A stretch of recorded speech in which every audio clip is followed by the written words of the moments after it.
Last time on Square Roots, Cloud and friends get their steps in, climb the corporate ladder, and adopt a dog. Later, Cloud shows off his cool motorcycle moves. Do a wheelie! He just killed some dudes. Talk about your road rage.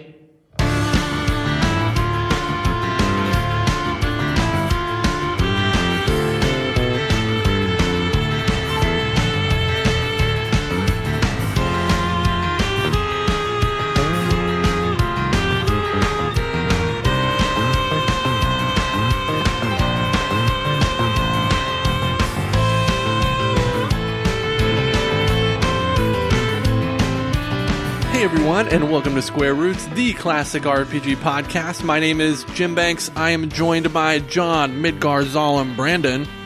Don't stab me with a spear. And Vanessa. I'm Vanessa.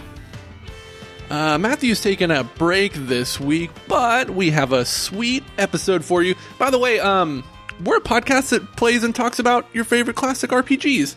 Like what? Like Final Fantasy VII. That is one of my favorite classic RPGs. I know. We've got a lot of good engagement with this series, guys. It seems like people really like or really don't like Final Fantasy VII and want to tell us about it. I know. Speaking of, at the top, before we get into our normal level up, I'll just mention that we are amassing some listener mail for a special bonus Final Fantasy VII mailbag ep. Is that true? So if you'd... Sorry? Is that true? That is true. Nobody told me. Yep, that's true. We've already started putting some stuff in a special folder in our special Gmail. So if you have an opinion or something you want to say about Final Fantasy VII, you can send us an email. We are squarerootspodcast@gmail.com. And keep an eye out for that bonus ep. I'm not sure when it's coming out yet, but be sometime maybe towards the end, a little bit after the end of our Final Fantasy VII series. So. I feel like this is the last week that you can send this in, because next week we'll record it. Like this, let's see. I'm going to say if you haven't sent us one of these things by the 18th, it's too late. Okay. Everybody send us your listener mail about Final Fantasy VII right now. Even if it's about a subject we haven't gotten to in the game yet, we'll read it and we'll talk about it, and spoilers be damned. Oh no, but my spoiler freak out thing. Oh, it's fine. It's fine. Let's see, what else? Oh, we do have a poll up on our Patreon. Every once in a while, if you are a patron at the $5 level, every once in a while we'll open up a poll on the Patreon so that our listeners can vote on what our next game should be. That poll is live right now and will remain live through the end of March. So if you'd like to vote on our next game, what are our options right now? I think we have Final Fantasy Tactics, Kingdom Hearts 2, Final Fantasy X-2, and what was yours, John? Trials of Last Place. Trials of Mana. So, if you have an opinion on what we should play next and you're not a patron, you can check that out and become a patron at patreon.com/Square Roots Podcast. And as a reminder, you do have to be at the $5 level to vote. It's true. For $3, you just get our fun bonus episodes like To Be Determined for this month. We talked about doing something. What was it? Man of Medan? Oh, yeah. Oh, Spoopy yeah. game. I wonder if that's still on sale. I need to buy that. Yeah, I'll see if I can play that this weekend so we can try and get that out of the way. Yeah, me too. I'm trying to avoid going into public and going to crowded places for fear of catching the coronavirus. Uh-huh. So I am self-quarantining as much as I can, which is a good excuse to play lots of video games and watch some cool streams. It sure is. We're still holding out here in Vancouver. We haven't gone all Mad Max Fury Road or Beyond Thunderdome or Road Warrior yet. You know, the other day, I haven't really run into any shortages on anything yet. The other day, I ordered some groceries from Instacart so that I didn't have to go to the store. Uh-huh. And I was able to get toilet paper and disinfectant wipes and juice and all kinds of stuff. Wow. Couldn't you get some hand sanitizer, though? I do have some hand sanitizer, and I got some hand soap. Hand sanitizer is impossible to find around here. Yeah, it's not in short supply here. Yeah, I'm sure it is in some places, but not at my local Aldi's. Everyone at the store my friend went to yesterday had at least 3 packs each of toilet paper. My gosh. I guess they poop a lot. Why are people so concerned about toilet paper? If you're quarantined, you have lots of time to use your bidet. That's true. Or That's a shower. True. You can poop and then just jump in the shower. Yeah, just shower all day. Be the cleanest boy. That's right. I can understand for families and stuff, they probably don't want to do that every time. I always forget about families. Yeah. But I bought 1 pack and I was like, I didn't defend myself. I was like, no, I'm really just out. But I just bought 1 pack of that Charmin. But those big giant Charmin rolls last me like a week each. So I'll be fine. Yeah, I'll steal some toilet paper from work if I get too hard up. You like those Charmin bears? Do I like them? Yeah. I mean, not really. Why not? I don't know, because they seem really obsessed with their butts. They're really, and how clean their butts are. Yeah. Yeah, I feel like, and they're kind of, I really get a Berenstain Bears vibe from them. That's true, I could see that. Yeah. They're a little too wholesome considering how much attention they pay to their butts. Yeah. There's one Charmin bear commercial where the little boy's underwear is on the ground and his parents are arguing about which one of them has to pick it up and they don't want to do it. And then the little boy says, I'll pick it up. And then he sings a song about how his butt is clean. What? Since I stopped watching commercials, I really don't get to see this aspect of American culture anymore. Aspect. Anyway, I hope you're all safe, everybody, and I hope your family's safe. And why don't we talk about leveling up? Let's do that. Who wants to go first? Vanessa, go first. I've been playing a game called Mario Maker 2. Ooh, what's that? It's a game wherein you can play Mario levels made by other people, or you can make a Mario level of your very own. I had Super Mario World as a child, as many of us did, on our Super Nintendos, and I liked it, but I was very bad at it. Nevertheless, I got this game because I like to watch people streaming it, because it's a different level every time, and the community is generally pretty positive and wholesome, and everyone knows that if there's one thing I am, it's wholesome. You laugh? You laugh at my wholesome innocence? No, I think it's great. Yeah. Anyway, it's pretty good. I like it because you can play easy levels, and as I said before, I am very bad at Mario. I did make a level. That was fun. I put Boom Boom in it because he's my special boy, and I love Boom Boom. That's what I've been doing. Who is Boom Boom? Cool.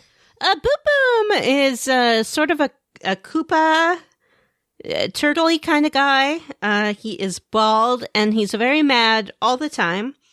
He stomps his little feet, and he pounds his little fists up and down, and he has kind of a frown, and he has like 2 pointy teeth, and he's like, boom, boom, boom, boom, boom, boom. I love him. He is precious and special to me. He reminds me of an angry cat, like a petulant little toddler cat who's just throwing a fit. I do think he is innocent, though. He's just a baby, and Mario always jumps on his head. It's very bad.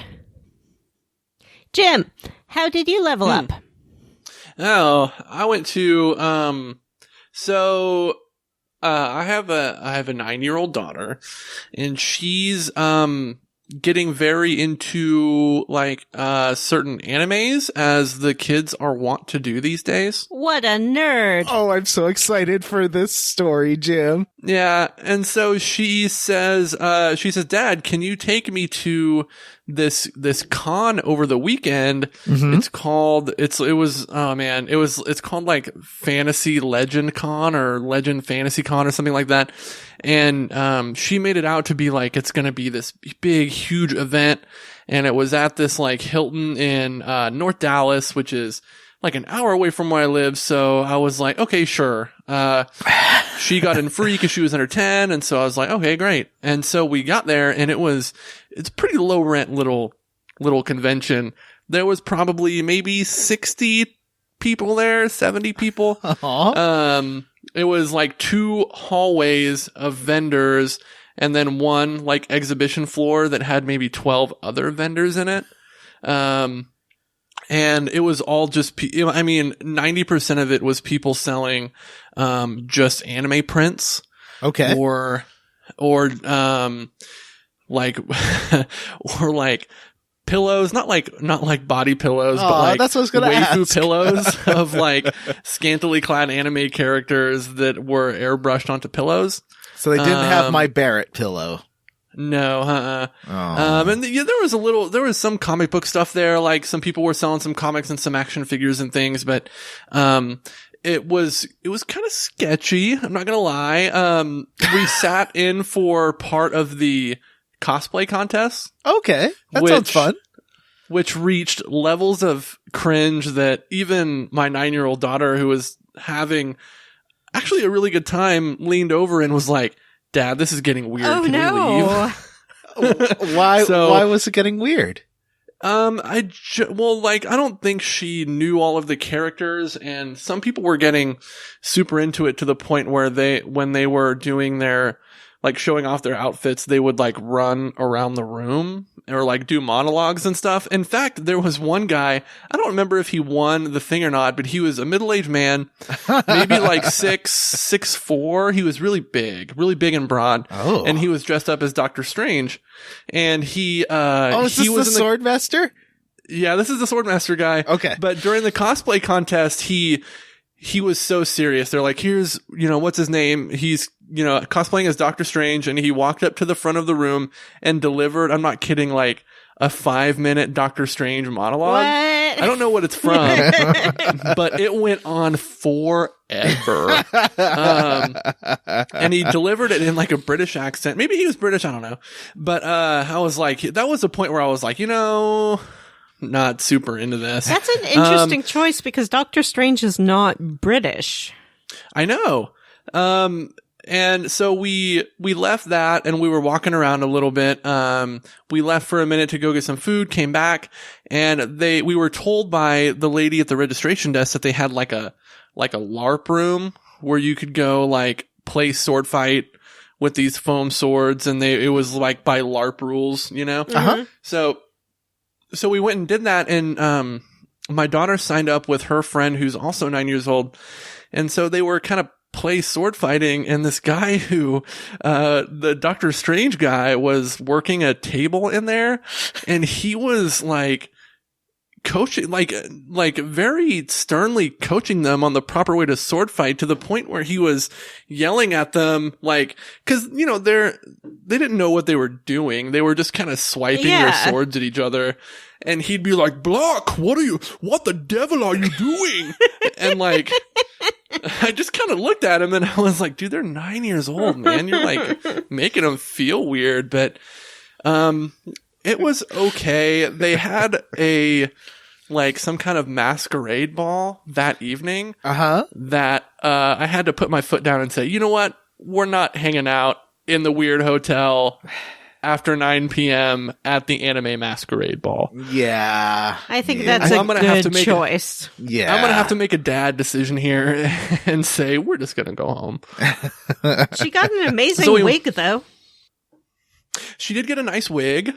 She wanted a wig and like a bushy tail thing to wear. So we got that, and I got her a t-shirt. And overall it was good. I told her that next time we would go to a a convention that was not quite as sketchy. Yeah. No, child, you're not blocking correctly. You must riposte. Riposte, child. You were hit in the arm. Put it behind your back. You can't use it anymore. It is I, Doctor Strange, and here is my saber, and here is my kitten waifu pillow. I will defend the honor of Hatsune Miku forever. I went there like, maybe I can find like a cool piece of Final Fantasy swag. The only thing they had there that I could tell was Final Fantasy related was they had one scroll of Sora, and then they had one print of a very busty Tifa. That sounds right up your alley. Why didn't you get that? You know, I was like, if I'm going to buy anything, it's going to be that. But then I was like, no. Would you have bought it if your daughter wasn't there? No, it wasn't really my style. I did see a short, hairy Asian man cosplaying as Tifa. That sounds amazing. Aw, that sounds fun. It was actually one of the better costumes. Did you tell him that you love Tifa? I didn't know. I couldn't tell at first what he was dressed up as. Cause he didn't have his wig on. Mm-hmm. And so he was just wearing like black short shorts and a white tank top with gloves. And so I couldn't really tell, and then he put his wig on, and I was like, oh, now I see it. Oh, so thou sayest that you're a fan of Sailor Moon. Tell me, what trivia do you know about Usagi-chan? What nameth did Sailor Venus fight under before taking up the mantle of the planet of love? It's Sailor V is the answer. I'm really disappointed that neither of you guys got that. My brother would have. And you know who else would have? Stu Skeel. Oh, Stu likes Sailor Moon. I didn't know. I think so. Stu, if you like Sailor Moon, write in to squarerootspodcast@gmail.com and let us know. By the 18th. If you got Vanessa's joke, let us know. John, how did you level up? I leveled up. Two things. One, I saw a film, in part of my just play video games on my second night off work, strategy, where I try to do something else with my time. Cause it's like, the problem is it's night shift. So it's like, what did you do at 3 a.m.? You know? Video game. No, I try to do something else. And it's like, there's so many, on these streaming services, there's so many good movies I haven't seen. So I went and I watched one. It is called Midsummer. Oh. Ooh, how'd you feel about it? I think it's one of my favorite films of 2019. I think it is very good. There's so much detail and stuff you can get lost in, like analyzing. And I think you could probably watch that 3 or 4 times and really try to pick out all these details you might have missed.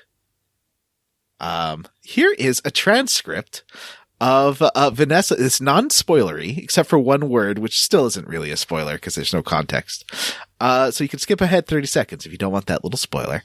Okay. So, I was on the group chat as I was watching it, and Vanessa, I guess, woke up in the middle of the night. Yep.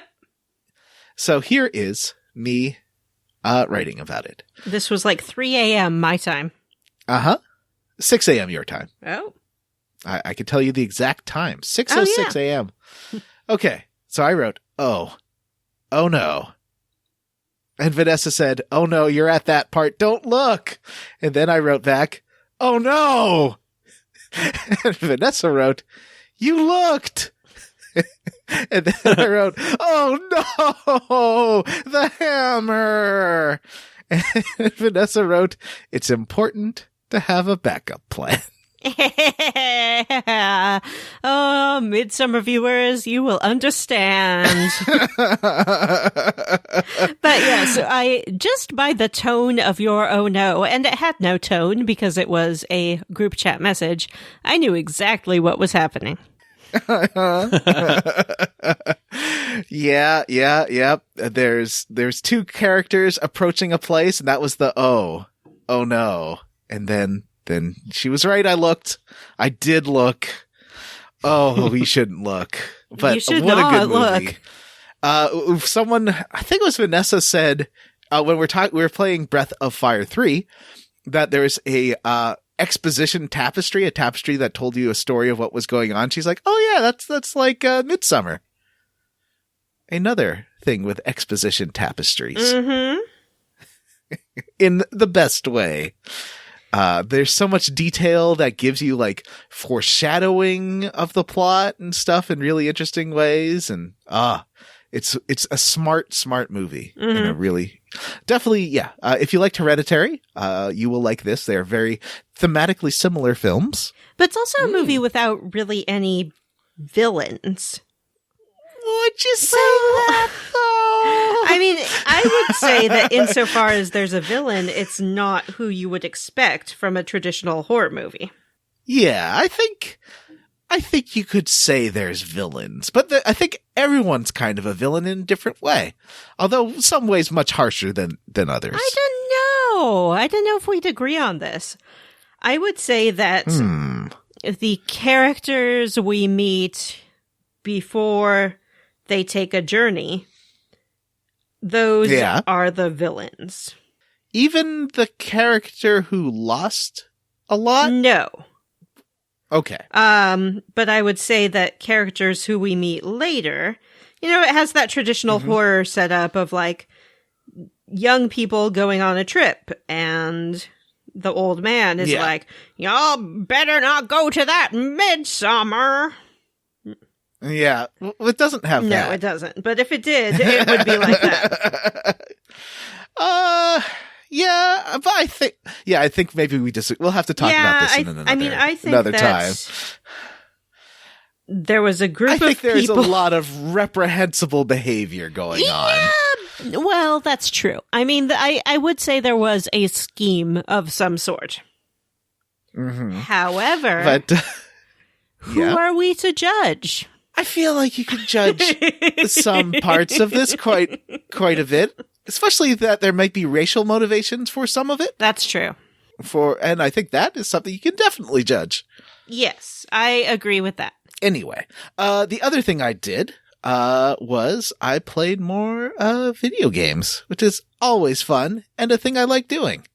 I installed the Master Chief Collection on PC, added the Halo 1 support, and I've been playing a bit of that, and that game is much better than I first gave it credit for. Oh. Level design is great. Because I really hated, I always bounce off hard when things have military people yelling at you, especially this game has bad writing. Like the cliched military men yelling, but the level design is so good. And the enemies are so smart, especially for a 2001 game. Like the AI is amazing. And I love that in this version, you can press a button and switch between the old graphics and the new graphics instantly. I just find that so fun. That is pretty cool. I've heard really good, I've heard a lot of people talk very positively about that. The ability to switch the graphics. Yeah. And it's just fun. It reminds me of playing it originally, but now it's weird how much better I am at games now than when I was a kid. Or not a kid, I was a young adult, but even then I'm much better at games now than back then. And I guess that was the first real dual stick shooter other than Medal of Honor. So it's one of the first dual stick shooters, and now I'm much, much better at them than I was at the time. I remember doing couch co-op of that game with a friend, and the strategy was I would hide so he could fight and then respawn each time because I was hiding and I wasn't dead because I hid. Can I do a quick plug about something that I've been into lately? Yes, as long as it's not you know what. It's not. So I don't know what that is. So the other day, I was just looking for stuff to watch on YouTube, and as one of the videos that clicked on in my queue or recommended video was a no damage long play of Silent Hill 2 by a streamer who goes by Carcinogen SDA. And what he does, as far as I can tell, is play games like survival horror games like Resident Evil. He plays some Castlevania, plays Silent Hill, and does no damage, either no save or like less than 3 save playthroughs. Okay. Well, and they're super, super relaxing. It's like ASMR kind of. ooh. Because he obviously practices these run-throughs a lot and then records himself playing, and then instead of doing live commentary as he's playing, he goes through after and just records commentary over it. Well, I guess that way he can do, that way he doesn't have to restart his stream if he does fail. Yes, exactly. So like, and it's super relaxing. I fell asleep last night listening to his Alien Isolation, no damage playthrough. And when I got off work today, I watched the Resident Evil 2 remake, no damage playthrough, and they're super relaxing to watch and listen to. I watched a stream similar to that recently, in that it was just like relaxing and you can put it on and let your mind go. It was this young man who was finding all of the Korok seeds in Breath of the Wild without using a guide. So he just essentially went like back and forth and back and forth and back and forth, and he had like the jingly mask that would jingle. And would find a seed. It was very entertaining. Unfortunately, some jerkwad came in when he just had 1 seed left and told him where it was. Oh, yeah, that's a bummer. but he took it very graciously, and so I did give him a shout out on the Twitter because I was impressed by his graciousness. I'm scared to shout out a lot of streamers because if I haven't watched them very much, maybe they're secretly terrible. You know what I mean? Yeah. Yeah, I understand that. And I will caveat my recommendation of this carcinogen SDA streamer as saying I've only watched a few of his videos so far. There's nothing cringeworthy in it. He's actually pretty insightful about the games he plays, but that is not necessarily an endorsement of this guy. I'm just saying that I've watched a few of his streams and I've liked them. Are you saying it's like when I listened through a couple episodes of a podcast to make sure they were fine, and then we advertised on them, and then that episode they used so many gay slurs? Yes. Exactly. We have been burned before. That was not How Did This Get Played? Oh, yeah, we should. I mean, I think that if that had happened, it would have made pretty big news.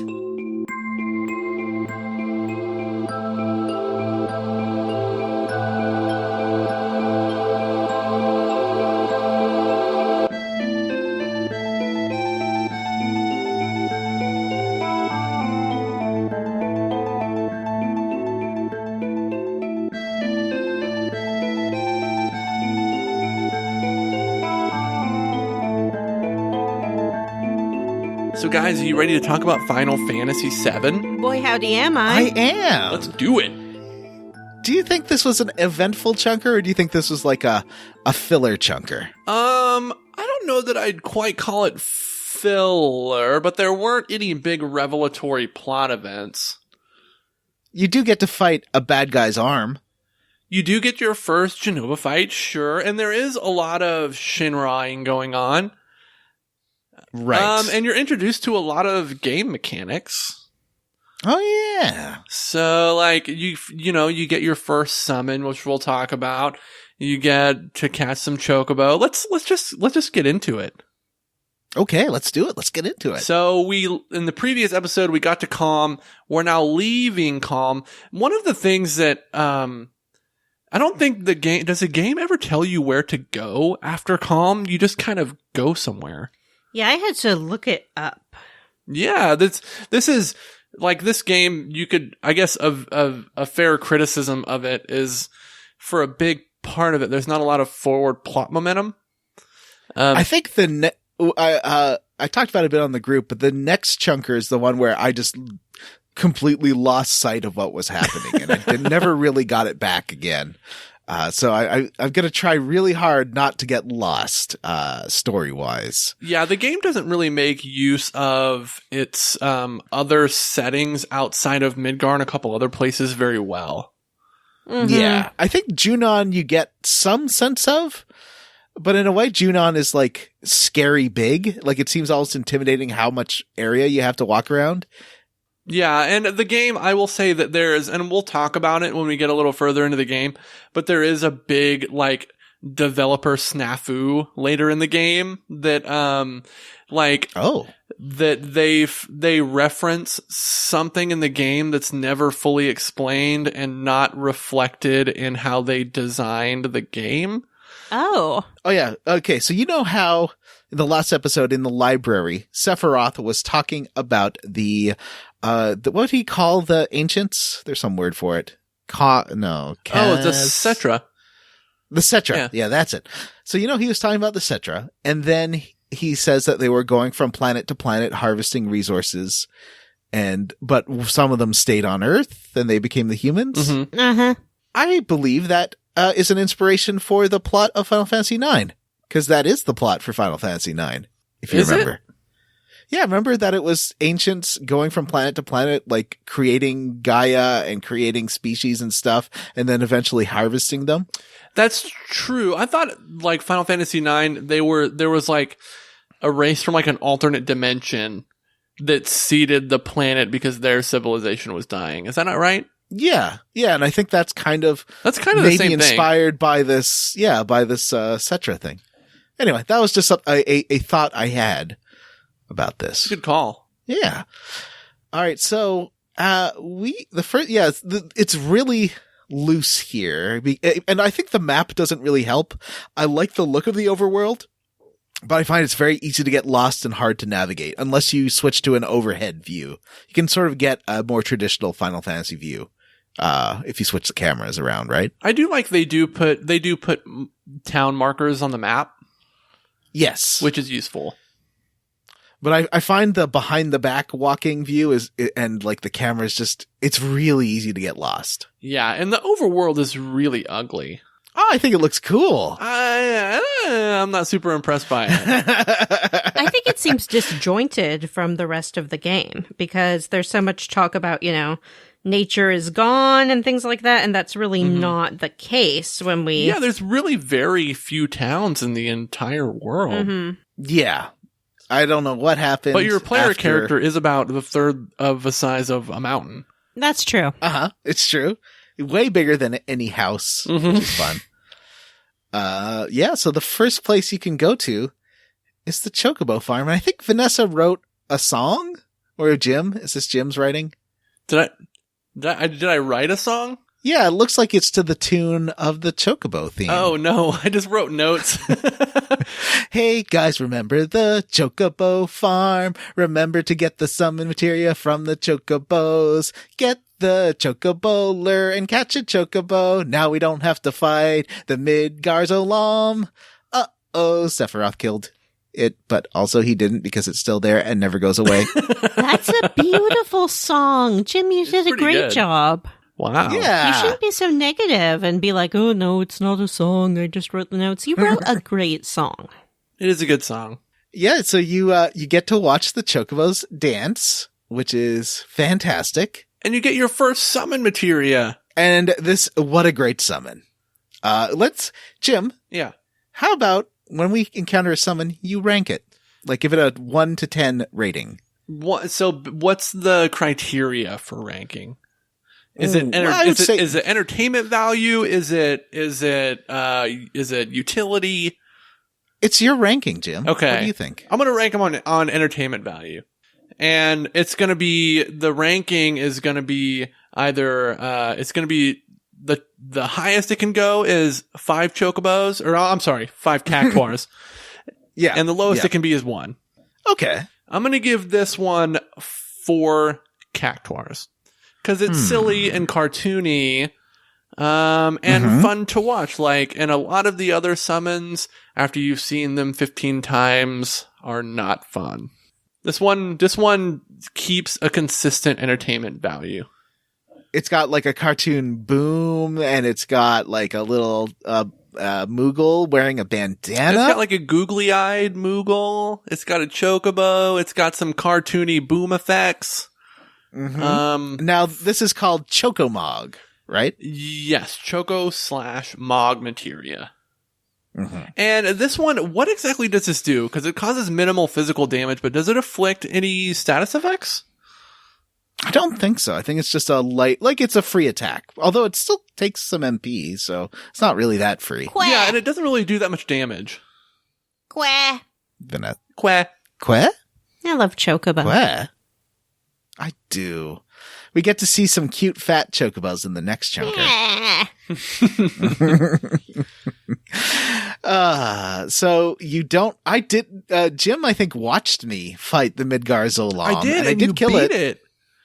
I was surprised. You didn't have the cheats on. You weren't playing at 3x speed. You did it the old fashioned way, buddy, and I was impressed.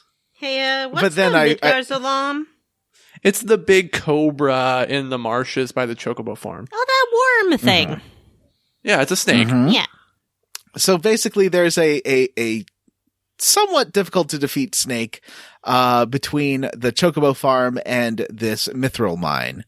And the idea is that you need to get a chocobo so you can avoid the Zolam. Yeah, it's, John, I'm serious. I was impressed. I tried to fight the Midgar Zolam with the 3x speed on and with the HP recovery and limit break on, that cheat, and still lost.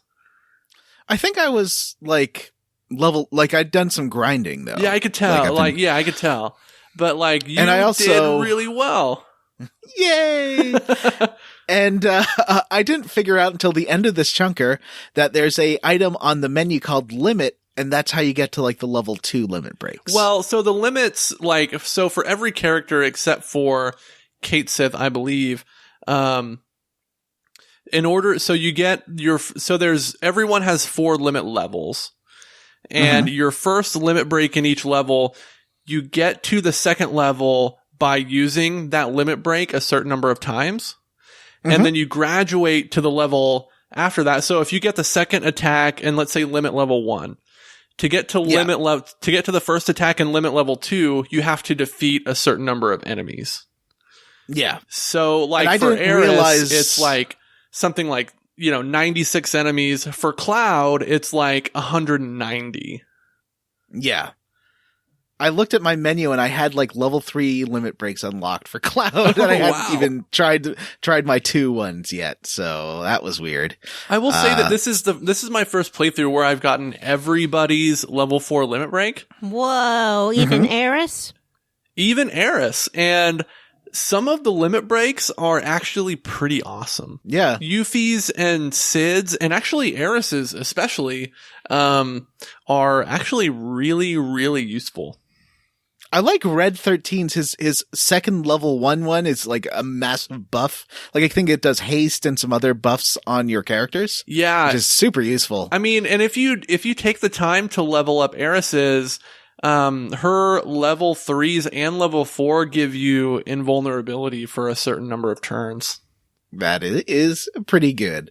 So, we make it when you get to the entrance to the mithril mine, you see that the Midgar Zolam is speared on a big spear, a big spike. Yeah, and this is actually, Matthew is making fun of this scene. I wish he was here to reiterate how much he doesn't like it. But I thought it was a scene that kind of underscored how dangerous the characters consider Sephiroth. Mm-hmm.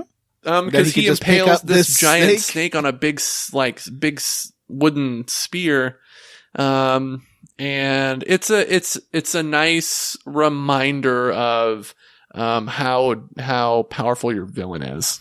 Yeah, I thought this was fun. And then you go inside the mithril mine, and at this point, if you've been stealing, and you should be, because you can get weapons that are a couple of cities ahead. One thing that's nice in this game is that they will eventually let you buy all the weapons you can miss, but you can steal a really good one for Tifa here. And so I've been doing just a lot of stealing. Vanessa? Yes, hello. Jim? Hello. So, if you remember here, that you meet a Turk inside the mithril mine. Like a Turkish person? No. What are the Turks, other than a Turkish person? I don't... Oh, me? Jim is the expert. All right, I'll tell you. A Turk is a person who I guess is a contractor for Shinra. They are sort of mercenary types, but they dress very nicely in business outfits. One of them has a real dumb name. His name is Rude, because he's a rude dude. There's a lady. There's another one. They're very proud of their work. They take great pride in their work ethic and their rate of return. And they would very much like to kill Cloud and his friends. Oh, well, that's not great. Yeah. And I think, is it Sang that's there? The one with the ponytail? Yeah. Elena is the one who, she is the one who gives away where they last saw Sephiroth. So she's trying to intimidate the party, and she mentioned something about Junin Harbor. And so that's when I think either Rude or Reno says something, calls like Elena a rookie. Oh, okay. Yeah. So you get in there, and Rude, who is the bald one, is interrupting them. And he's like, do you know who I am? And you're like, the Turks, I guess? Yeah. And Cloud seems to have a very negative opinion of the Turks. And so there's Rude, Elena. Is Scarlet a Turk? Scarlet, no, she runs a different Shinra department. And he's like, I'm here to do some kidnapping, I guess. Mm-hmm. They still want Eris.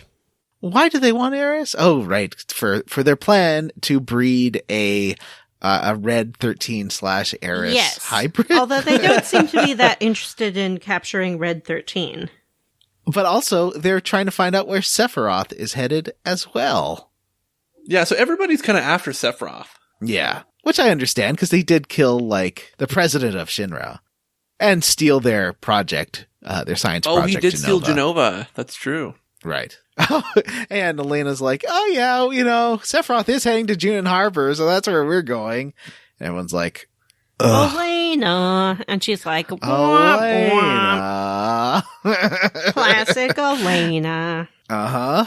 They also sort of vaguely threaten the party because Reno's like, because they're like, well, Reno is just recovering from his injuries, and he's got a nice new weapon to show you next time you meet. Yeah, and I want to go on record. I think Reno's a cool character. A lot, like, the Turks are a fan favorite. Yeah, they're written very well. They're kind of like goofily inept corporate goons.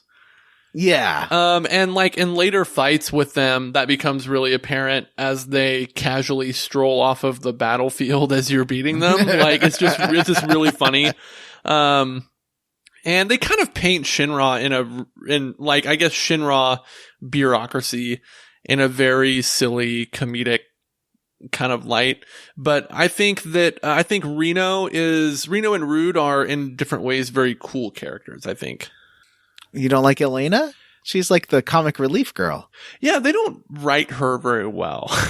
Oh, okay. She's mostly there to like have crushes on other Turks, and like she's not a very well written character. I feel like they're more explored in Crisis Core, right? Yeah, and Reno and Rude. I don't think Elena's in it, but Reno and Rude is in Advent Children. Have some cool action scenes or some cool cameos. The male Turks get crushes as well. I guess this is a spoiler, so John, plug your ears. But I remember at some point in the game they're talking about which girls they like, and one of them is like, I like Tifa.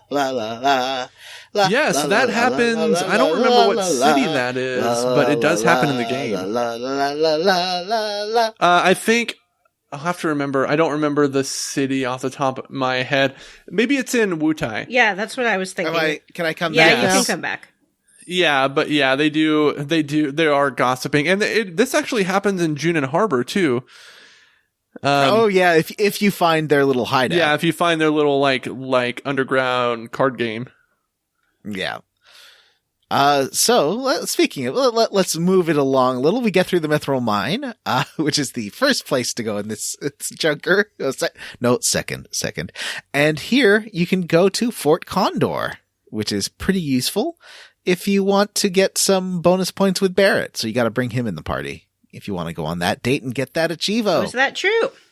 Yeah, because if you're like, yeah, we'll do it, we'll help you out, because it's basically these people they're like protectors of this mountain, but the mountain got a Mako reactor built on it, but there's a big bird there, and they want to protect the big bird. And there's something called a huge materia there, which they don't really explain. They don't explain it in the game at all, really. Yeah, they're just like, this material's heckin' huge. Look at our mountain. It's just a straight up pillar, and there's a bird on top. What's with that? That's also a dumb name for a materia. It's the huge materia. So, optionally, you can do this here. If you kill the bad guys, before they get to the fort, you get some bonus stuff, like a weapon for Red 13. Let's be clear about what we're talking about here. This is a tower defense minigame. Yeah, and we'll talk about it more at the end of the episode. I'm really bad at it. You just need to have enough money. You need a lot of money. Yeah. I didn't understand this at first. Like, so in order to, cause he asked for at least 8,000 gil. Right. And I maxed out his account, so he had 30,000. And then he's like, okay, you don't need to give me any more. Well, you give him 8,000 and then you expect to be able to play the game? Nope. And you can't. You have to do something else. I don't remember what it is.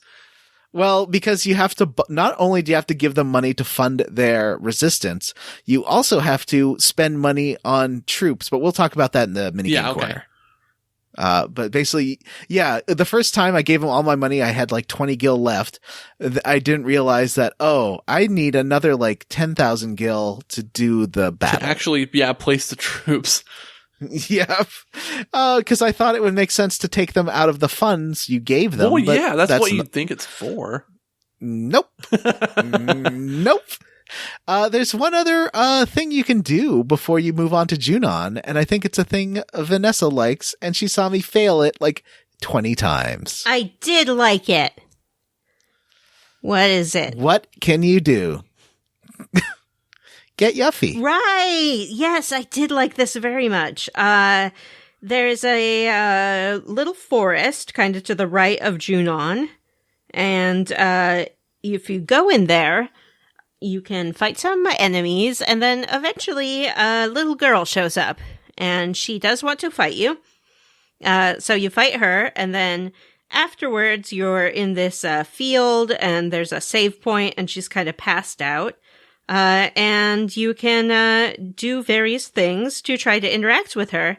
But spoiler alert, it's all a trick for the most part. For example, if you go to the save thing, she goes, as if, suckers, and then disappears with some of your money. If you try to fight her again and open up your party menu, then she will disappear and she'll be like, goodbye, suckers. Essentially, anytime. I think that's so cool. Yeah. Anytime you, close the screen, like you can't see her, she will yell, goodbye, suckers, and take your money. So eventually you can stumble across the right combination of dialogue to get her to actually join your party. Should you want to, I think you can go the whole game without getting her. But you should get her because she's an optional. She's optional. The best character in the game. Really? Absolutely. I love Yuffie. And I think she has the best, most powerful limit breaks of anyone except for, Cloud's Omni-Slash, obviously, but she's great. And she's consistently a powerful party member, and she's well written, and her backstory in like everything with Wutai is well written. If you take the time to kind of dig into a lot of the background of the Shinra Wutai conflict, her family's kind of at the center of it. She has some fun side quests. Like, I think Yuffie's a great character. Yeah, she's great. She makes a great thief. I immediately equipped her with the steel materia because it seemed appropriate. And, yeah. She tends to have a lot of contempt for the rest of the party, but they deserve it. Look at Cloud's stupid spiky head. Cloud does have a stupid spiky head. He does. So the next place you go to is Junon Harbor, which isn't the easiest place to find on the map because it's like built into a cliffside. So unless you're looking for it and notice the gun sticking out of it, you might not see it. Yes. Yeah. The Junin Cannon too, and like I referenced a developer snafu earlier in the episode. It's the Junin Cannon because later in the game the cannon gets moved, but it doesn't actually move in the model of the city in the overworld.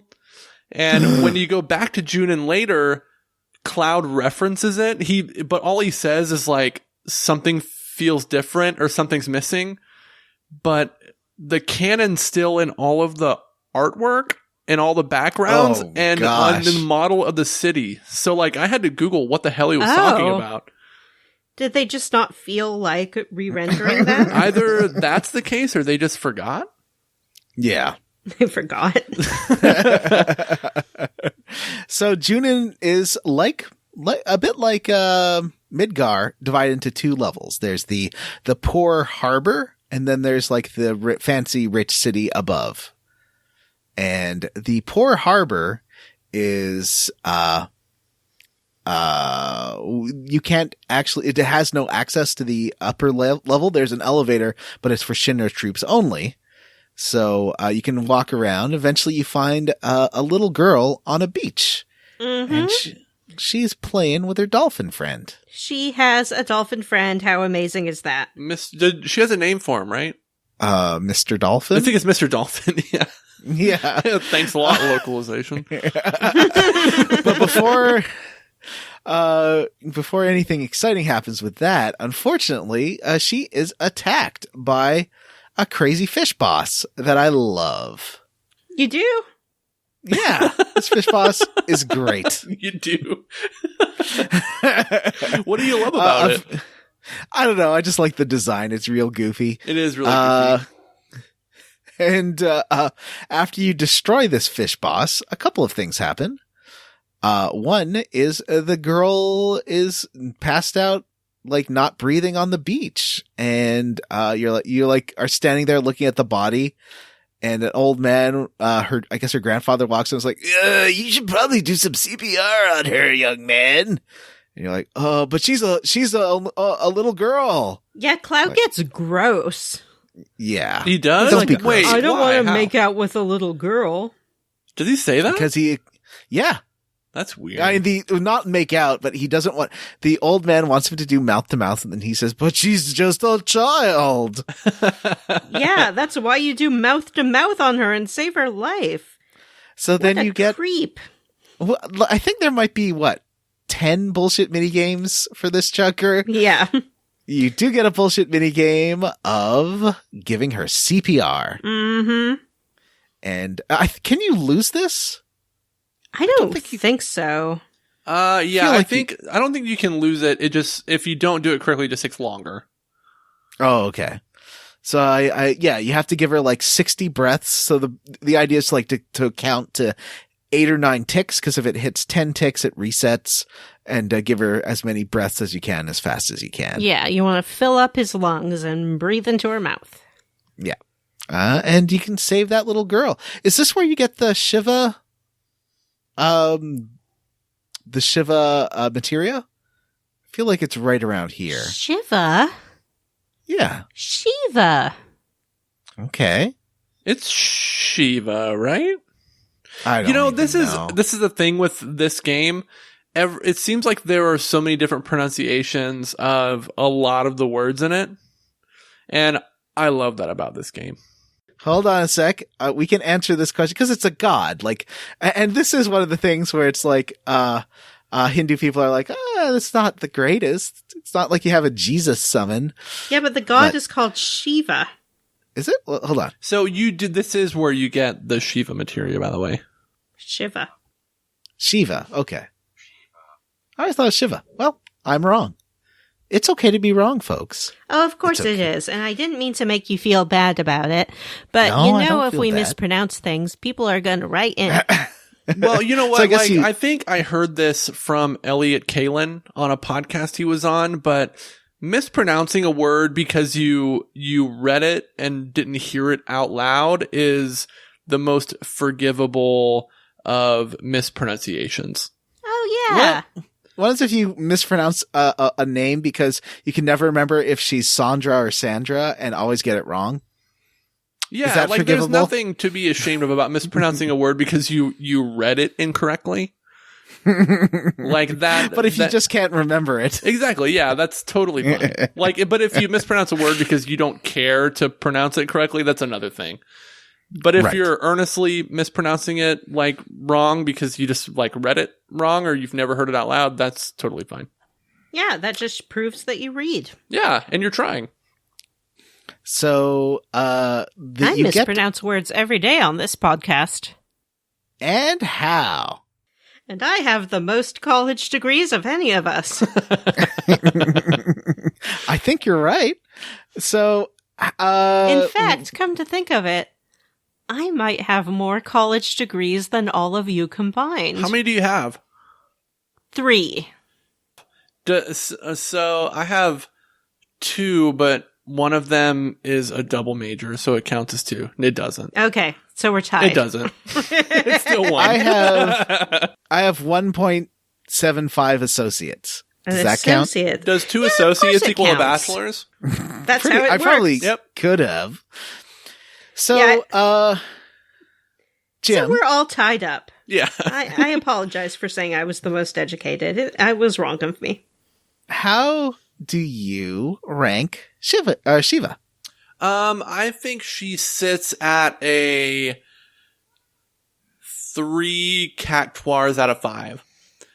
Ooh. So, what I brings only her say score that down? because she's more useful of a summon than Chocomog, meaning you'll use her more, but her animation gets old very quickly. She's icy. Yeah. It doesn't have the amazingness of the Shiva from Final Fantasy X, which is the snap ice that attack. One's great. That's one of my favorite summons in any Final Fantasy game. Absolutely. It's so good. Yeah, this Shiva is honestly a little boring. And like I said, like the summon animations here in 7, in a lot of cases get old very quickly. And this to me is the one that loses its novelty the quickest. I feel like Knights of the Round does for me, but we'll get there. Knights of the Round is a whole other conversation.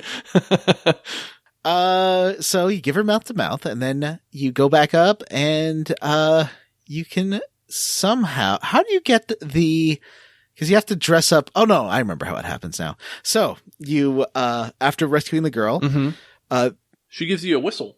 Yeah, she gives you a whistle so that you can summon her dolphin, but not like a summon, but like a bullshit minigame where the dolphin can launch you in the air onto this like oil platform next to the harbor. Yes. And you can there's climb some up. room boom music playing, like boom boom ba-doom ba-doom ba-doom ba-doom. You spend the night and then you wake up and there's like Oompa band music going on. And everyone's like, what's happening? I hope you like that Oompa music because it's going to go on for the next half hour. I love it. So you do a bullshit minigame and ride a dolphin. This one's not too hard. And then you get to you get inside, you crawl inside to you're on the platform and you see an airship, which is very exciting. Mm-hmm. I guess that's what that is. It's not an oil rig. It's one of the pillars of the airship platform. Mm-hmm. And this airship becomes important later. It is in much of the promotional art. I remember the shot you get of the airship is on the inside of the original release of the CD case for Final Fantasy VII. I remember looking at it and going, whoa, that looks so cool. It does look cool. I still have my booklet. Like I have my original Final Fantasy VII disc set, my PS1 disc set. And I love looking at, 1, I think the character illustrations are really good. And 2, the illustration of the High Wind is awesome. Yeah. So, you sneak past the guards here, and then you go to there's a treasure chest that acts as an elevator, which is a trick, I guess? I don't know. I was a little bummed that there's no treasure in there. It looks like a treasure chest. It's just a poorly rendered, control panel, I think. I thought it was a treasure chest as well. Oh, because really? the treasure chests in this game are just squares. Yeah, they're just yellow squares with a red stripe. So you make your way up, and you end up accidentally in a locker room for Shinra soldiers. And they assume that you are a soldier and are like, hey, you're late. Get into your outfit, dummy. And you can't not do this. Yeah. Yeah, you have But to. happily, Cloud was a soldier, so he knows how to put it on and everything. Yeah. So this is also foreshadowing a little bit to some plot revelations later. Oh, that's a good point. Yeah. So you have to dress like a Shinra soldier. Then they give you some demos of how you're going to march that are useless and have nothing to do with what's going to happen. You cannot keep a rhythm with this like squad. You just absolutely can't. This, I think, might be the worst bullshit minigame It's really bad. of all time, because the game doesn't tell you how to play it properly. Like, I've watched people do it, and how they do it has nothing to do with what you are doing. Oh, you know what? Before we get there, can I read you a little dialogue scene? Sure. Please do. I wish you would. This goes into our file of Cloud secret backstory. Ooh. So when you're tired, the old lady notices that you saved a little girl in Junin Harbor, and she's like, "Oh, have some sleep in my place." And you're like, "Okay, do do do do do do do." That reminds me, you again? Who are you? You'll find out soon. But more importantly, 5 years ago. 5 years ago, Nibelheim? When you went to Mount Nibel, Tifa was your guide, right? Yeah, surprised me. But where was Tifa other than that? I don't know. It was a great chance for you two to see each other again. You're right. Why couldn't you see each other alone? I don't know. I can't remember clearly. Why don't you try asking Tifa? Yeah. Then get up! And then I think Tifa wakes you up, and you ask her, and she kind of, she's like, oh, you're like, hey, Tifa. When Sephiroth and I went to Nibelheim, where were you? We saw each other, right? The other time. No, it was 5 years ago. I don't remember. But something seems strange outside. And then it goes to the next thing. So this, I guess, implies that both of them have some memory issues about that first flashback to Nibelheim. Yeah, there's some interesting dynamics behind that. Mm-hmm. And, like, I'll go on record as saying I wish that the game, one, would have been a little bit more explicit about this interesting earlier. And two, so one thing that I actually didn't realize until this last playthrough, the game, and I won't go into details, but the game hides probably the most important cutscene.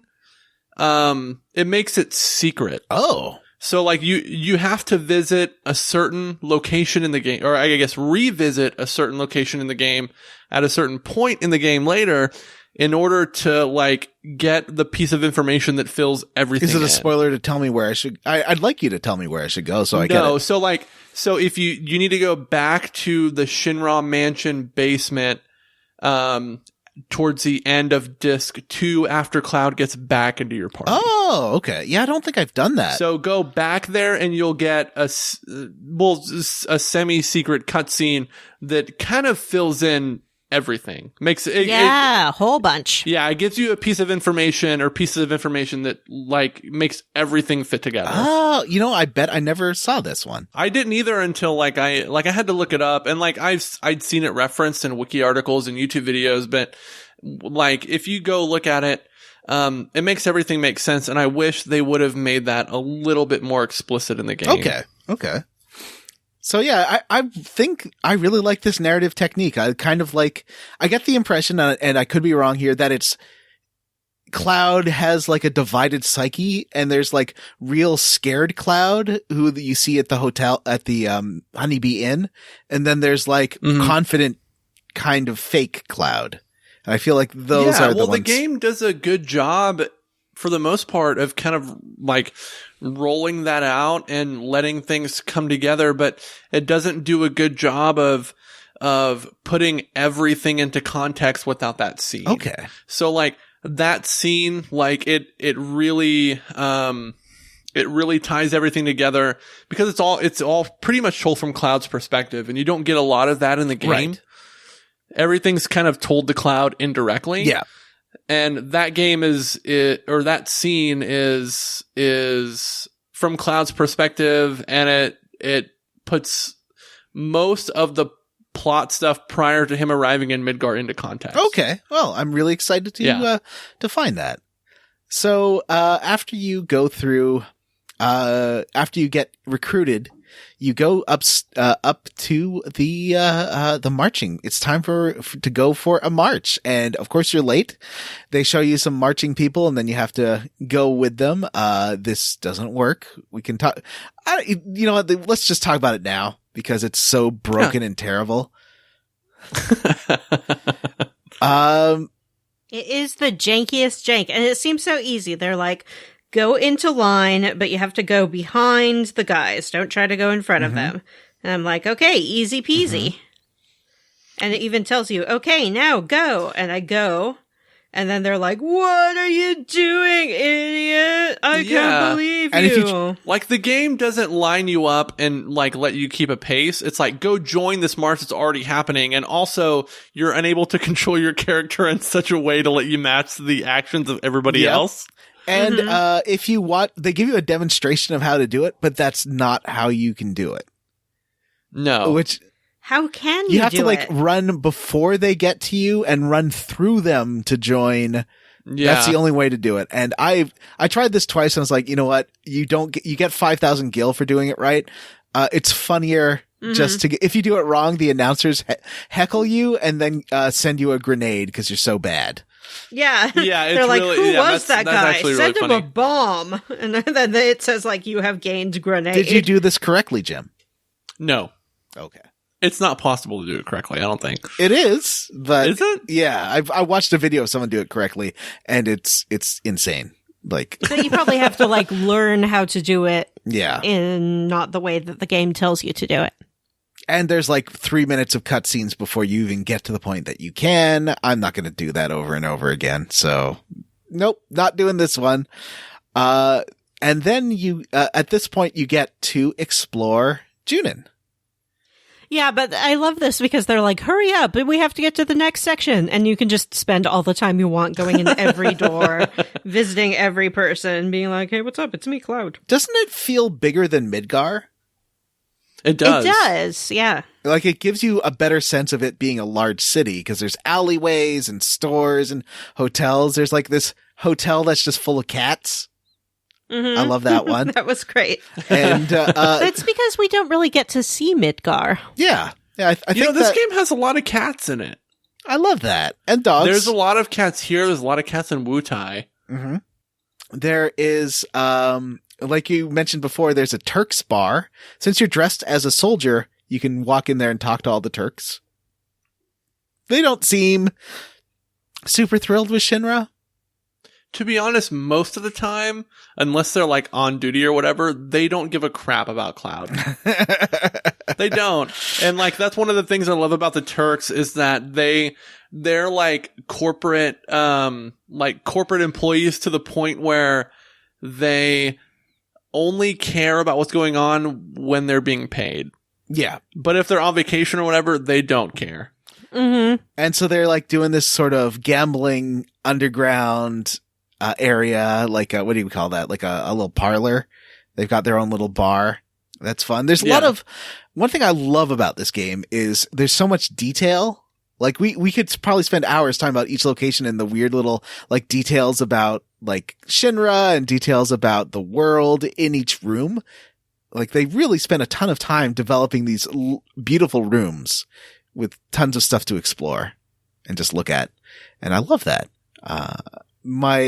There's this shop, and I never figured this out on my initial playthrough because I spent my money in one of the stores, and so I didn't have any money left. And I walk into the shop, and as soon as you go past this infrared beam, an alarm goes off, and the shop owner will not talk to you. And the thing is, I think you have to have more than 2,000 gil to walk past that infrared beam, or else the store detects that you're poor. Oh, I didn't know that. That beam didn't go off for me. I must have had money. Yeah. So if you have to, there you can, what's neat, I think this is the store where you can buy all the items you could have stolen from the past, basically, it's either, I think it's this store that, any of the items you could have stolen in Midgar or up to this point are at this store. So like, there's one I missed, the striking staff for Eris, which you can steal in the train graveyard. I think you can steal from those like guys on a motorcycle. I didn't know that. Yeah, and you can get some great weapons by stealing. So I've been stealing so much that usually you get a weapon that's a couple of levels ahead or a couple of areas ahead, and it's usually a huge spike to your attack power. Like it makes Eris an okay melee combat person. Yeah, because without any like support, she's pretty bad. Yeah, she kind of sucks. Yeah. But she's got other talents. You know, she's good for healing and stuff. Anyway, so so there's Cat Hotel, there's all these different stores. And then eventually you get back into, you find that your troop again, they're over by, this container ship, and they are ready to greet Rufus when he comes out. And they show you a quick, thing of how you're supposed to, respond to these commands. This one, I won. I got over 100. I think I messed up once. And you don't have to be perfectly in sync. So basically you're doing like, you know, that marine thing with your throwing your gun over your shoulder and turning and then saluting. Yeah, but they shout it out. They're like A, X, Y. Yeah. and Vanessa says it's way easier on PlayStation than on Switch, where the buttons they're just like little black dots. I did not say such a thing. For one, because I played it on the Switch. Oh. And for two, because I just didn't. So who told me that? I thought it was Vanessa that said it was harder, or it's easier on PlayStation because you could see the command. Oh, it must have been like one of the other people watching the stream. Oh, yeah, that makes sense. Because you have voice command on your stream, so you don't always look at who is speaking. I thought it was Vanessa. I don't think it was me. I believe you. I mean, it very well might have been, though. I am prone to forgetfulness, especially about things that I have said, especially if that thing was a promise or commitment of some sort. Yeah, Vanessa doesn't like those. I don't. So Rufus shows up. He is now the new president of Shinra. You give him a lovely, did you win this particular thing? Yeah. What do you get if you win? I don't know if I won or not. It doesn't really tell you. You get a Force Sword, which is a really good weapon for Cloud. The Force Stealer? Sword. Oh, you're right. Force Stealer sword. It was not Vanessa. It was Spunky D99. Sorry, Vanessa. I did get this sword. Okay. And, yeah, I think it's one that has double growth rates. Yeah, can we talk about that? Sure, of course. Let's talk about materia growth rate. So, certain certain armor and weapons have, different materia growth rates. So if you equip materia into them, they will either level up at double or triple the rate of a regular piece of armor or weaponry. So like, I'll give an example. So like Cloud's Ragnarok sword is a triple growth sword. So any, materia you equip into it, if you get like, let's say 20 AP from a battle, that materia will get 60 AP. Yeah. And which is pretty cool. Because you can grow them. That's how you get like the better skills. Like I've got Lightning 2 and Ice 2 and all that now. Yeah, and it's great for gil farming later in the game. There are certain forests where there are enemies that will give you a lot of AP. And if you do it with a triple growth weapon and triple growth armor, you can level up certain materia and then sell for millions of gil. And they split, right? Like when you max out. Once you fully level up a materia, it will birth. It calls it, birth another materia. So like if you level up an all materia to level 5, it will birth another all materia that you can then level up again. That's fun. And then you can sell that for getting your 99 million gil achievement. Yeah, that's a terrible achievement. I was so stoked about platinuming Final Fantasy VII on the PS4, and then that achievement popped up, and I was like, I'm not doing that. I guess you'd have to spend like a couple of days doing that, right? At least, yeah. Yeah. Ugh. So Rufus then is happy with your performance. He is going off to be ruler of Shinra, and you go onto the container ship. And I guess all your other friends made their own way onto the ship because they're all on there. Yep. And they're all dressed as either soldiers or sailors. And this is amazing. I love it because they're all in disguise and you get to run around and try to find them. Mm-hmm. Like Yuffie is about to throw up. Tifa and Aerith are just having a good time, but you go up to the top deck and there's a crazy dancing soldier, and you go up to talk to him and it's like, oh, look, I'm trying my best, man. It's me, Red 13, and walking on hind legs is a hard time. And if he turns around, he's got a tail just flopping out of his suit. Probably my favorite moment of the whole game. It's adorable.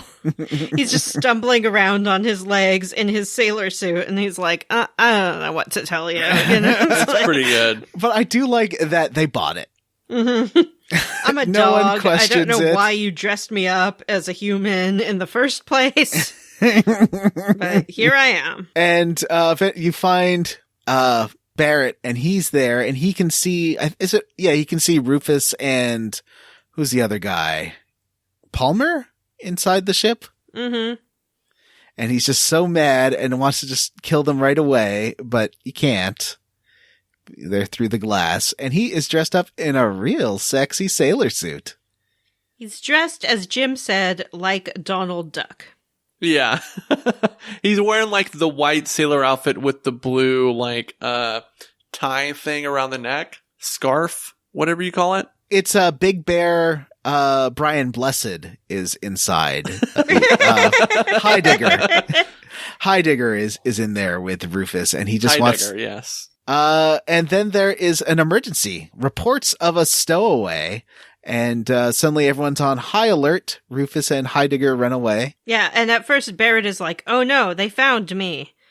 But they didn't. But they are not interested in Cloud and No. friends.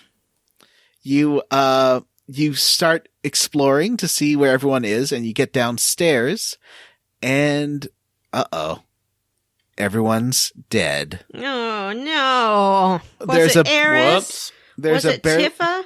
No. There's a barely alive soldier who says, "He's not human." Was it Red 13? Nope. Red 13's with you. Oh, right. So you open the door to the inner cargo hold, and oh look, there's just someone standing right there at the machines. Let's go ask him what we should be looking for. But you get there and he just falls dead. Whoa. And then it may be my favorite anime. I don't know, the dog soldier or Red 13 as a soldier is pretty good. But I think this might be my favorite animation in the game. Sephiroth rises through the floor. Yeah, that's weird. Yeah, I Is didn't he know a that was a ghost? power. It makes sense later, but not now. Okay, so Sephiroth rises through the floor and is like, "Hey, dummies, it's me." He says, "After a long sleep, the time has come," and flies away. And I love that. It's so dumb. He just like flies around the screen like a spooky ghost and flies away. But you suddenly have to fight something. A weird monster, Vanessa. A weird monster. Oh no. And it's like this weird bio monster. And this is where you hear the music that is at the head of the show, Genova. Mm-hmm. And I think this is our first of many fights with Genova. It could be. And not a super hard one. You've got your Shiva, you've got your Chocomog. Everyone's ready. Shiva, sorry. You defeat it, and then you just see like Genova's arm on the floor, and they're like, "Huh, I guess that's Genova's arm." And Barrett's like, "I didn't want to see that." Mm-hmm. So It's I guess very disarming. How Jim, many times have I made that joke on this show? so many. Jim, did you like the little appearance of Genova's arm? I didn't understand it until I played the game for like the 5th or 6th time. Because like every time you fight Genova, it doesn't matter if it's an arm or a head or a leg, it's a fully formed boss. Yeah. So But that didn't make a lot of sense to me before. I guess it like turned into a creature, and then like when you defeated it, turned back into just like this arm on the floor. I think that's great. Yeah, it's pretty good. Like now that like I feel like I have a pretty good handle on the story, I understand all the Genova stuff, but the game does not do a good job of tying it all together. So you head out of the ship, and then you get this kind of weird cutscene because it's docked in Costa del Sol, and Rufus is like, "Oh, I heard Sephiroth was also on the ship. Huh, that's weird." And then you run into Hojo. Before that, also everyone makes fun of Barret in his sailor suit and says he should keep it as pajamas because they look so cute on him. And he looks like a lovely, cuddly marshmallow. Mm-hmm. He doesn't like this. No. This fat shaming. It's not fat shaming. They think he's cute. I think he looks adorable. Mm-hmm. So you'd love it if he would keep it as pajamas. Mm-hmm. So a couple of weird things in this town. This town's more of just like a comedy break, almost like a beach episode. Because you can go to the beach and have fun. You can talk to Hojo on the beach, and he makes vague references to a theory he has, and says he asks Cloud, "Do you feel like something's calling you?" He does. He makes a reference to it. So like you tell him that you're looking for Sephiroth, and he does his weird Hojo thing where like he covers his mouth and looks away, and he references a hypothesis that he knows about and says, "Do you ever feel like something's calling you?" And then he says, "Mumble, mumble, head west, mumble, mumble." I guess, like, after we blew up his lab, he was just like, I need a vacation. Like, screw this. Time off. I'm using all of my vacation days to go to this beach town. And I love that this is a really cruisy beach town. All the men are in Speedos. You can actually run into Mucky and his gang of bubbies. They're at the bar, which is great. And there's someone else you can meet here. Did you talk to Johnny? I did talk to Johnny. And Johnny's like, it's you. I hate you. You're a murderer. You're awful, but I guess we're all awful, huh? And he's like, what? I don't know you, man. And Johnny's like, yeah, that's probably for the best. I don't know you either. So another reference to Cloud, people from Cloud's past not really remembering him very well, or pretending that they don't, or something. Yeah. Also, a guy offers to sell you a house. Yeah. Yeah, he wants to sell you his like little condo for 300,000 gil. Yeah. And it's, to be honest, it's a lot of money. It's not worth it. What do you get? You don't get any bonuses from this. There's nothing in there that you'll gain. It's just an inn that you're paying a lot of gil for. Plus you get a house. Yeah. I mean, it's an investment, Jim. How much is it? 300,000 gil. No, not even worth it at all. You can stay at a regular inn for like, what, 100 gil? Yeah, but think about it. You're paying 100 gil every time you sleep versus owning a home that retains and can gain value over the course of years. You'd have to sleep at that villa 300 times? 3,000 times. 3,000 times to get your gil back. It's you might as well buy a timeshare, John. Right. So, Jim says if there's a hotel around that charges $100 a night, just live there instead of getting a house.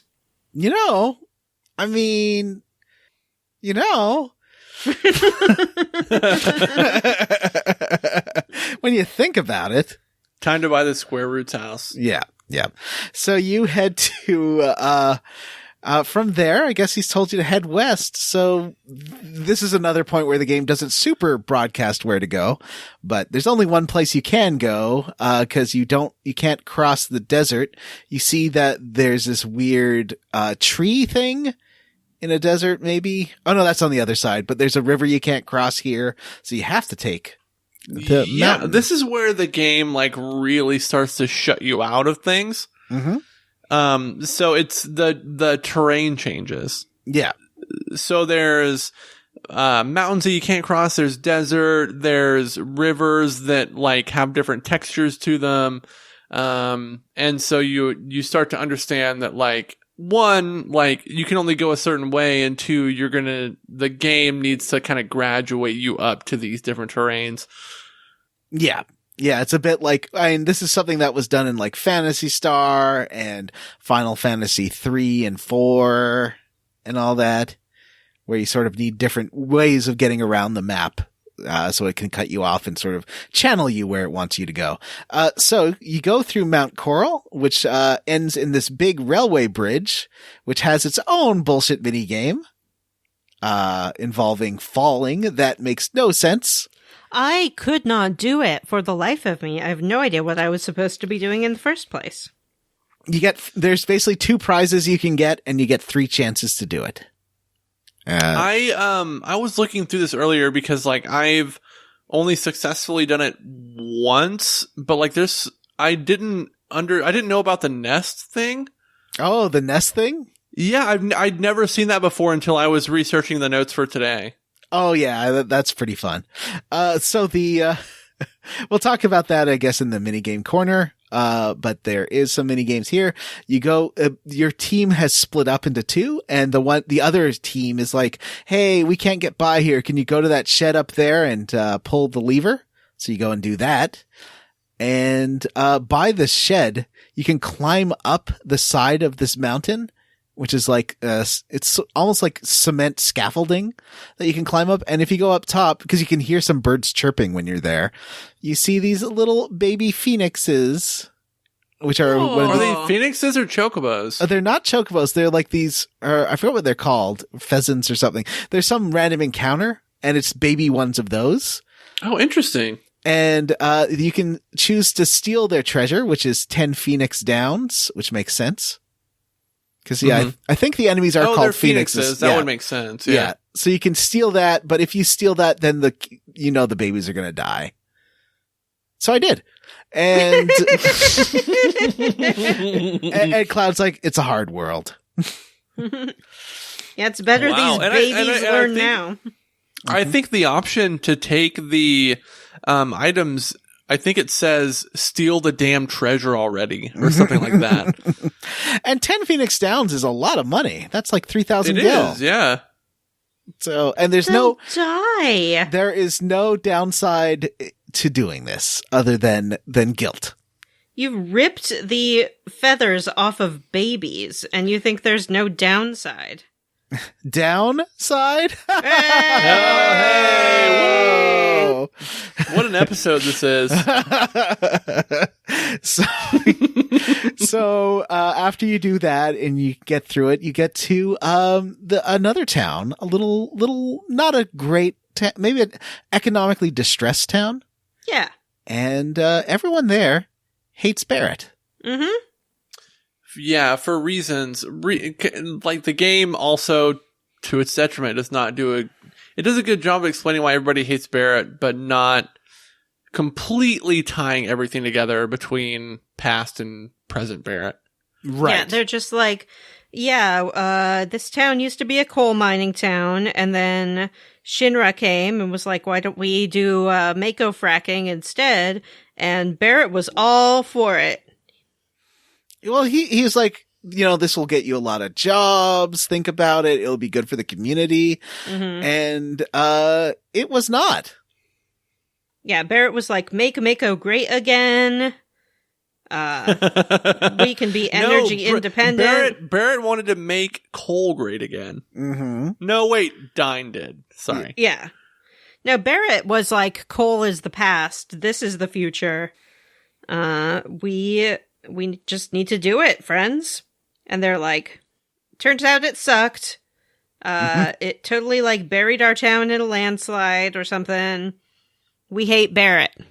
This is basically like a pivotal thing in Canadian politics right now is that the Wet'suwet'en hereditary chiefs are against a pipeline being built through the town, even though because there's two chiefs. There's like the elected chiefs, and then there's the hereditary ones who have like a traditional ownership of the land. And the elected chiefs are like, no, this will be good for the city because it'll give you they're promising to hire a lot of First Nations people to build it. But then the hereditary chiefs are like, no, this will be bad in the long run because we're losing autonomy over our traditional land.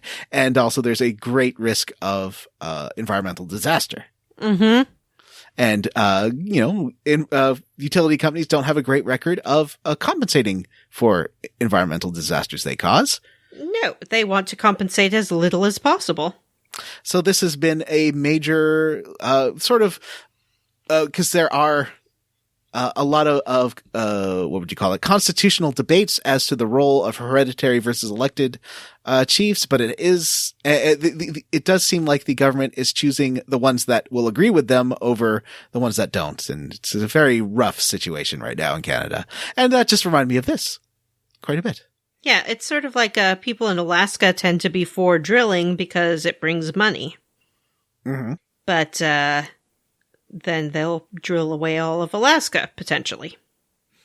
Yeah, but at the same time, if a lot of people are for it, who are you to tell First Nations people that are for it that they shouldn't be? It's, it's a split within the community, like it's a split within North Coral.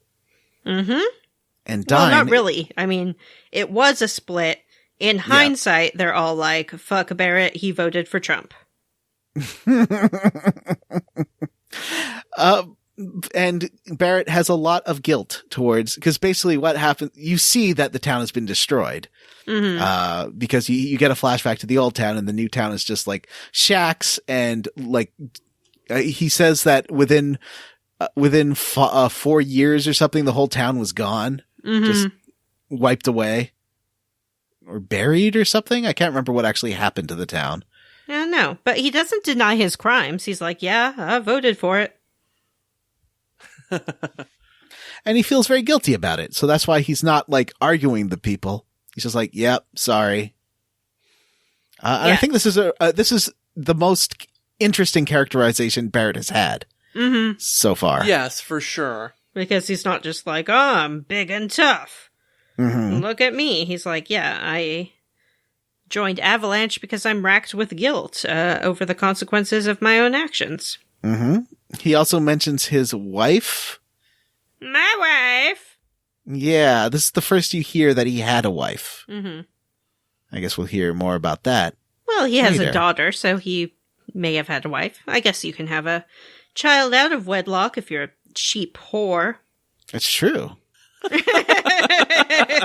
Enjoy that take, listeners. Wow. Vanessa. Wait until marriage, says Vanessa. Yeah.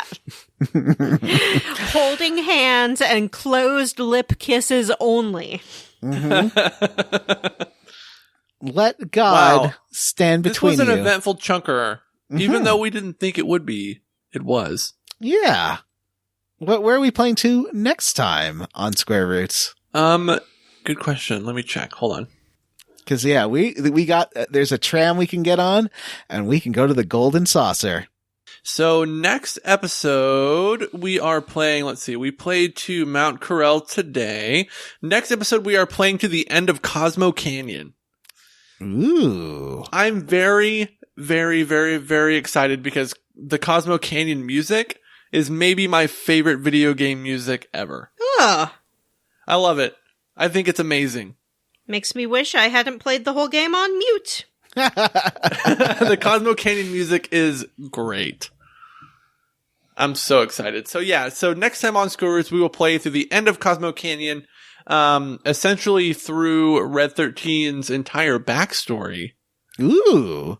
So stay tuned for that. We'll find out if he's a good puppy or a bad puppy. Yeah, in fact, I think he has the best,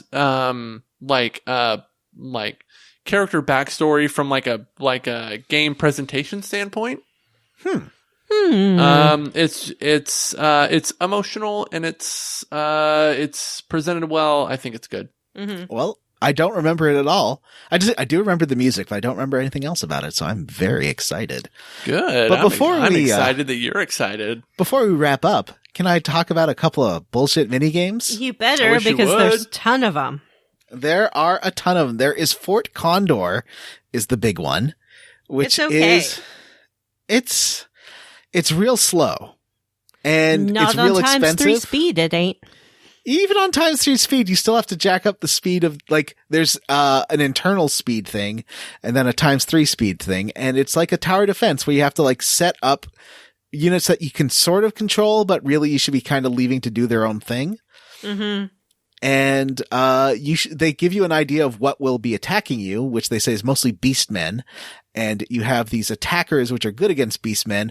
But then there's a bunch of wyverns who are weak against archers. So you should have a couple of those.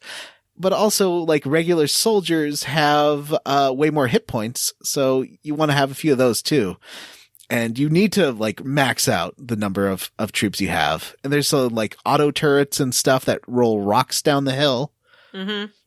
And some workers and repair people and medics. Mm-hmm. All the tower defense classics are there.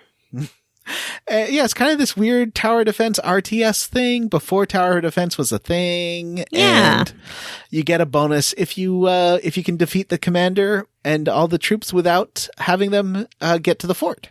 If they get to the fort, you just fight them with your party, and they're pretty easy to beat. Yeah, you can still get the big materia at the end, even if you just have to fight them yourself.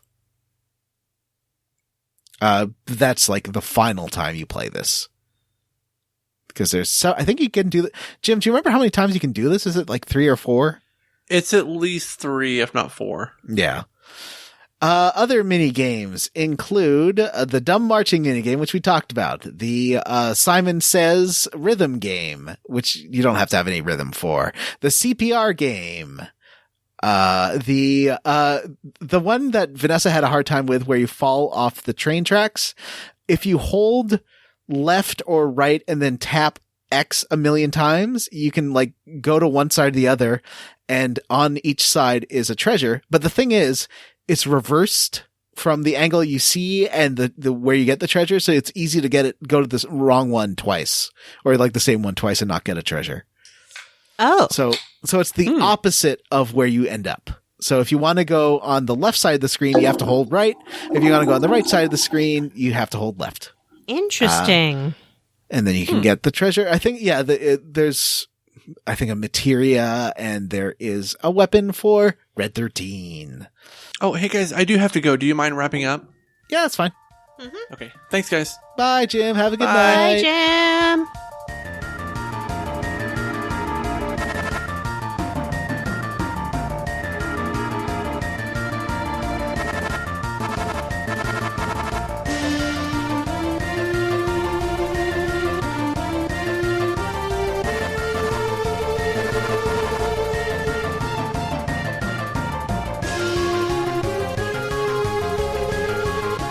Vanessa and Johnny wrapping up the show. Time for Sierra Roots. Here we go. Oh, I forgot to get for Jim to rate Ifrit, who you get for defeating Genova. Vanessa, do you mind standing in for Jim since he's not here? I don't like Ifrit. Ifrit is like a fire puppy kind of dude. He does have claws. He has chompy teeth. He has flaming hair. He sets things on fire. I think he's a bad dog. What would you give him out of 5 chocobos? I give him 2 out of 5 chocobos. Oh, well, that's not very nice. I like cats. You know this about me. And we've decided that Red 13's a cat, right? Red 13 is definitely a cat. He's a good kitty. Okay. So, next time, we're getting to Cosmo Canyon. I guess going through Cosmo Canyon? Mm-hmm. And what are you roundly for or squarely against this chunker? I'm roundly for Red 13 in this chunker. I like when he dresses as a sailor and he's wobbly on his 2 feet. I also like when you're in the seaside town and you see some kids playing soccer with him. in that they are kicking the soccer ball at his tail, and then he flicks his tail and flicks it away. Yeah, it's really adorable. If you want to be mean, you can have Cloud kick the ball right into his face, and then he gets upset. Oh, don't do that. Not your puppy buddy. Or I kitty never buddy. did, and I never would. I am roundly for the art direction of this game. I mentioned it before, but I wanted to go in a different angle. The weird close-ups and corridors remind me a lot of Sierra games. And I realize that's probably why I like this so much and why it's my favorite. Because the later Final Fantasies don't have this kind of super close-up, like where your character's taking up the full screen, like walking around sometimes. And it really reminds me of exploring like beautiful Sierra game environments. That's a good point. I hadn't thought about it that way, but you're right. It feels like the most adventure gamey of any of the Final Fantasy games. Yes. Certainly in that it has so many mini games, it really breaks up the gameplay. My issue with minigames, I've said it before, so I'm sure you won't be surprised to hear. I don't like it when they make minigames a requirement of proceeding with the main gameplay. For example, the CPR thing. There's some other ones in the game. It just, that bothers me. Yeah, I think there's a radical one later, if you know what I mean. There is a radical one. Oh boy. So I guess we're gonna head towards the ending of the show. As we mentioned before, we have a Patreon. We're doing a vote until the end of the month on our next game. You can say Final Fantasy Tactics if you'd like, or you can vote for Final Fantasy X-2, or for Trials of Mana, or for, what was the other one? I don't know. People should just vote for Final Fantasy X-2. There's no reason to really consider anything else. Wow. Tactics, Trials of Mana, X-2, and Kingdom Hearts 2. Oh, right. How could I forget? That's my second choice, I guess. I think my primary choice would be Trials of Mana, because I've never played it. But all of them, I haven't finished any of these games, so all of them would be good choices. I am very excited for X-2 because of the magical girl transformations. Yeah, I've played Tactics recently, and I've never finished X-2. Well, there's also bonus episodes, like we'll have probably one on Man of Medan, unless we have to do something else because something goes wrong. We'll have something this month for you, for sure. I'm excited to try Man of Medan. Yeah, I think you'll like it. I liked it. I love the film Ghost Ship, which is about a ship that is also a ghost. And Man of Medan has several similar themes, I would say. Can I play it with Vanessa? If I'm available, I would love to play it with you. Okay.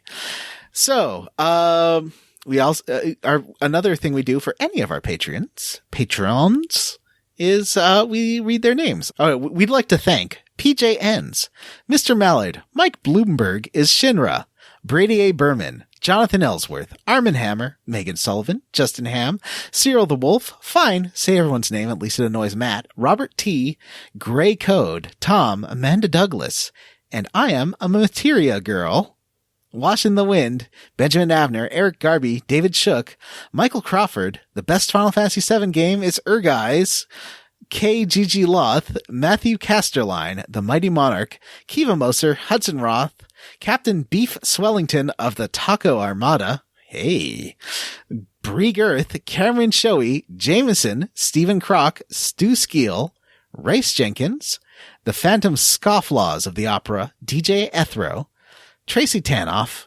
C4KEN1NJ4, Chris Penyak, Joseph, Darth Treya did nothing wrong. Reddit is Harold Lauder, Vanessa's fourth mom, James Hostetler, Isaac Wright, Andy Best, and Awesome.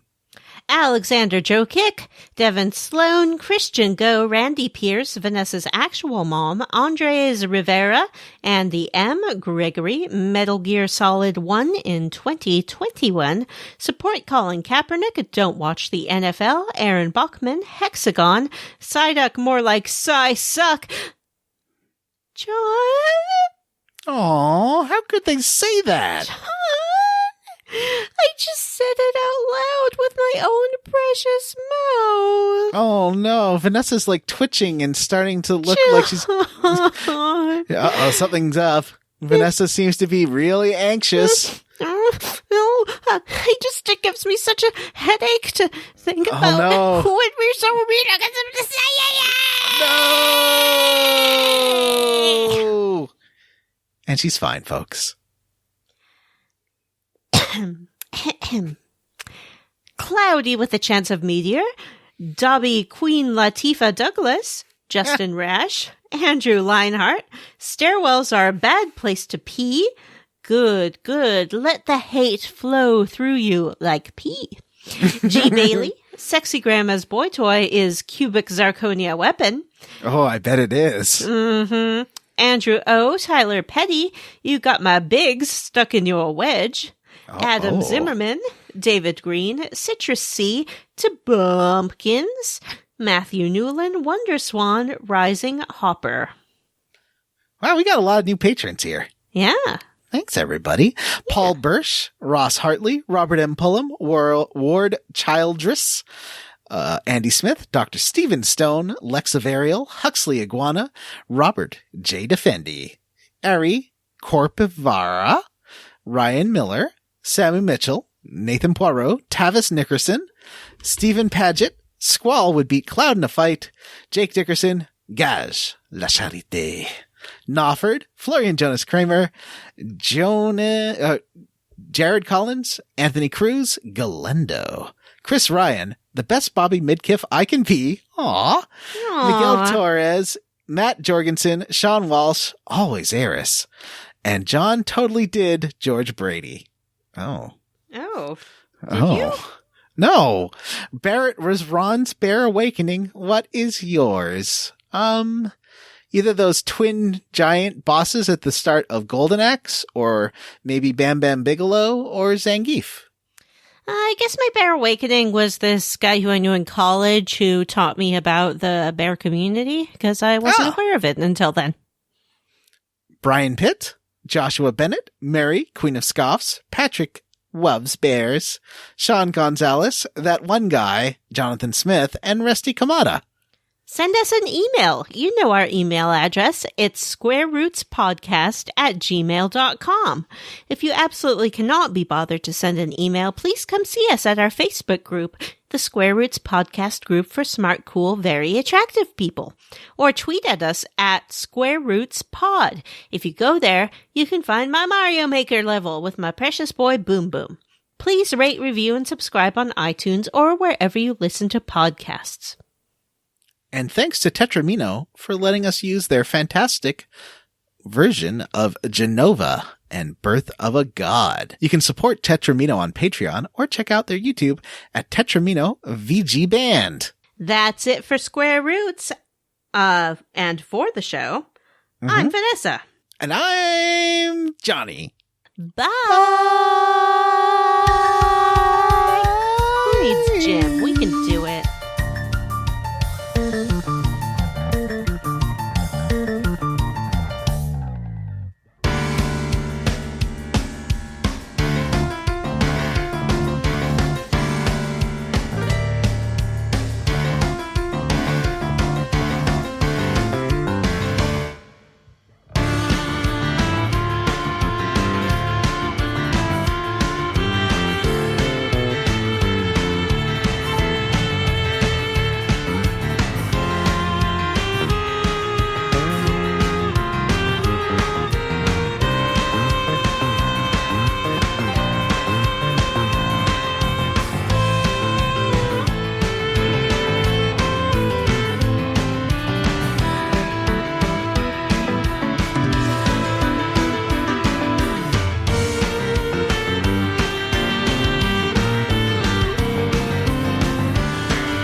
game. Oh. Like how someone's knocking at my door. Who is it? Okay, hold on a sec. Might be my roommate. Oh my goodness. This is so exciting. Maybe it's the Royal Mounties. It's Cowboy Curtis. Maybe they've come to swab John and see if he's sick. Mandatory testing. And, for our listeners, should this part make it into the show, we know this is serious. We laugh because we cannot cry. Yeah. I, for one, am more nervous about the coronavirus than I have on any public health scare that I can think of. Yeah. I am very nervous for a few particular people in my life, and it sucks. Me too. Yeah, it's pretty scary. Especially, like, the news just seems to get kind of worse and worse. How you doing? Who was it? I think it was a scammer about the gas. She's like asked me to take out my gas bill and see if I have some kind of bonus on my gas bill. What? Like, no, thank she you. She wanted to see your physical gas bill? Yeah, and I'm like, no.